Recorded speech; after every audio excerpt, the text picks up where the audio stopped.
বৰপেটাৰ খংৰাত গ্ৰন্থ আৰু বাণিজ্য মেলাৰ লাইখুটা স্থাপন।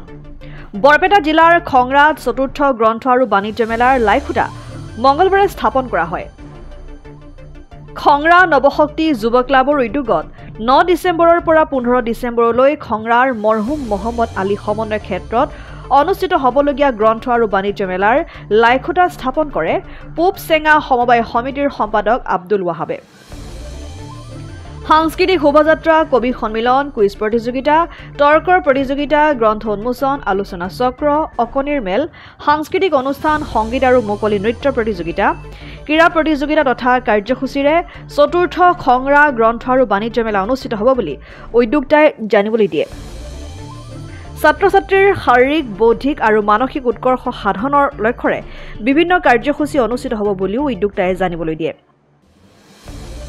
লাইখুটা স্থাপন অনুষ্ঠানটোত খংৰা আঞ্চলিক কনিষ্ঠ মহাবিদ্যালয়ৰ অধ্যক্ষ আব্দুল লতিফ, চতুৰ্থ খংৰা গ্ৰন্থ আৰু বাণিজ্য মেলা পৰিচালনা সমিতিৰ সভাপতি জুলহাছ আলী, বৰপেটা জিলা পৰিষদৰ প্ৰাক্তন সদস্য বাবুল আলী, কুকাৰপাৰৰ বিশিষ্ট সমাজসেৱক ফেডুছ আলীকে ধৰি বিভিন্ন প্ৰান্তৰৰ কেইবাগৰাকীও বিশিষ্ট লোকৰ উপৰি স্থানীয় মুৰব্বী আৰু খংৰা আঞ্চলিক কনিষ্ঠ মহাবিদ্যালয়ৰ ছাত্ৰ-ছাত্ৰী উপস্থিত থাকে। গ্ৰন্থ আৰু বাণিজ্য মেলাৰ প্ৰতিটো কাৰ্যসূচীতেই গ্ৰন্থপ্ৰেমী ৰাইজৰ উপস্থিতি কামনা কৰিছে উদ্যোক্তা সমিতিয়ে।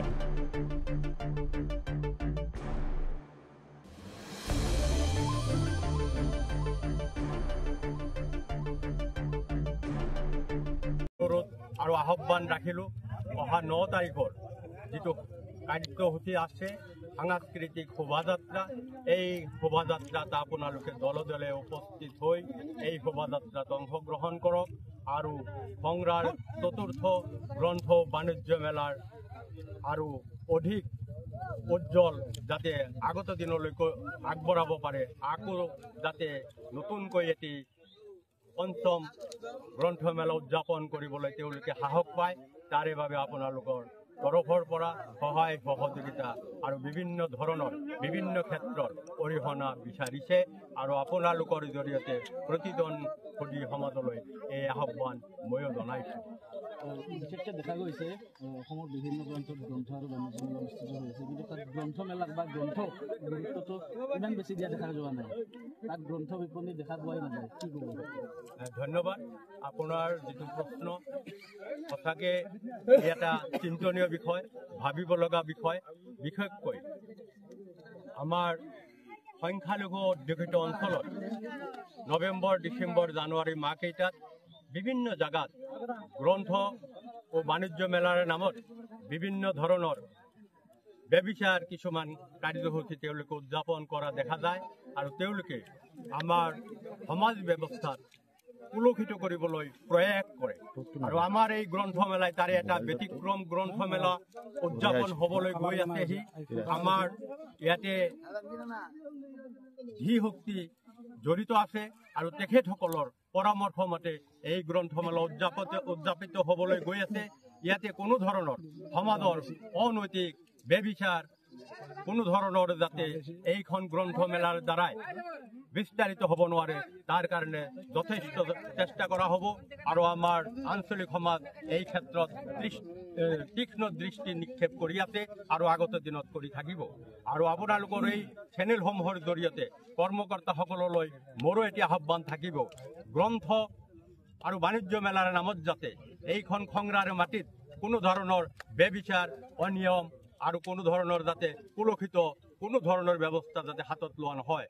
ইয়াতে যাতে এটি সুন্দৰ পৰিৱেশেৰে গ্ৰন্থ মেলাৰ যিটো গ্ৰন্থৰ যিটো সুবাস, সেই সুবাসটো যাতে ইয়াতে আমি বোৱাই দিব পাৰোঁ, তাৰ কাৰণে কৰ্মকৰ্তাসকললৈ মোৰ আহ্বান থাকিল।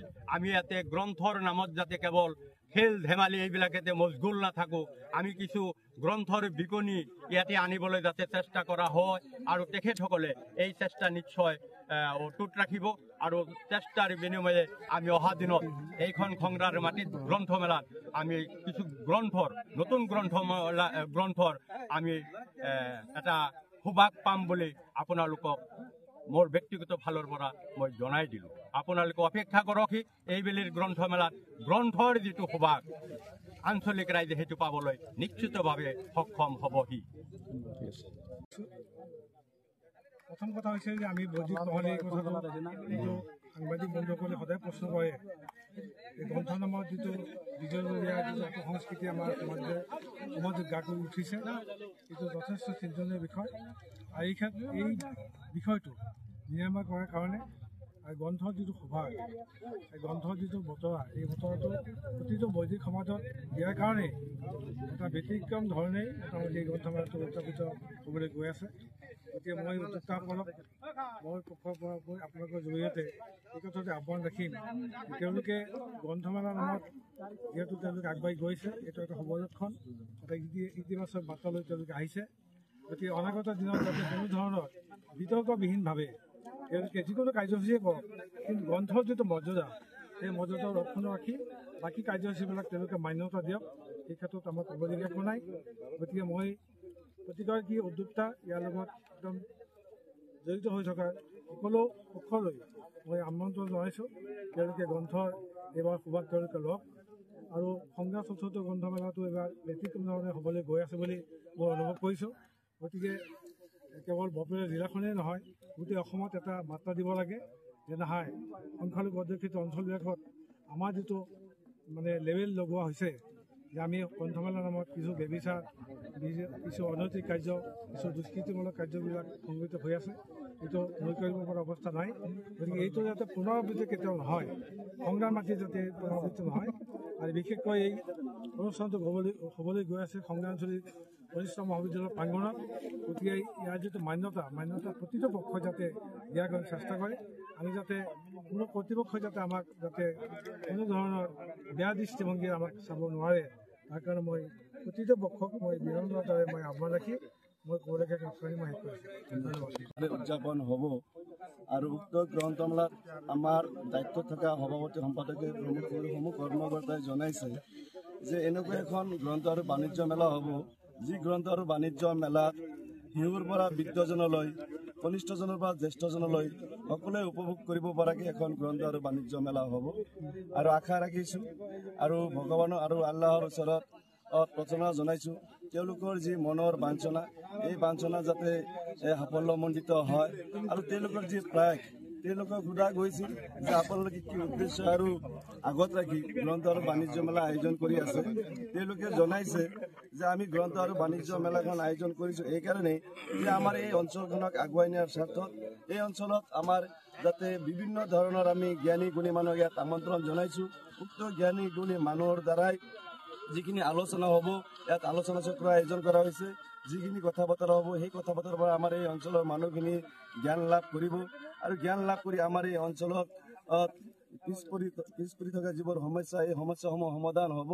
আৰু এই ক্ষেত্ৰত যাতে আমাৰ এই অঞ্চলৰ যুৱক যুৱতীসকলে শিক্ষাৰে শিক্ষিত হৈ, গুণগত শিক্ষাৰে শিক্ষিত হৈ সমাজখনক যাতে সুস্থ এখন সমাজ গঠন কৰাত সহায় কৰে। মাদক দ্ৰব্যৰ পৰা আৰম্ভ কৰি বিভিন্ন ধৰণৰ নিচামুক্ত যাতে দূৰ কৰাৰ যি চেষ্টা তেওঁলোকে হাতত লৈছে, এইকাৰণে মই এই যুৱ শক্তি ক্লাবৰ সমূহ কৰ্মকৰ্তাক মোৰ তৰফৰ পৰা আন্তৰিক ধন্যবাদ আৰু কৃতজ্ঞতা জনাইছোঁ।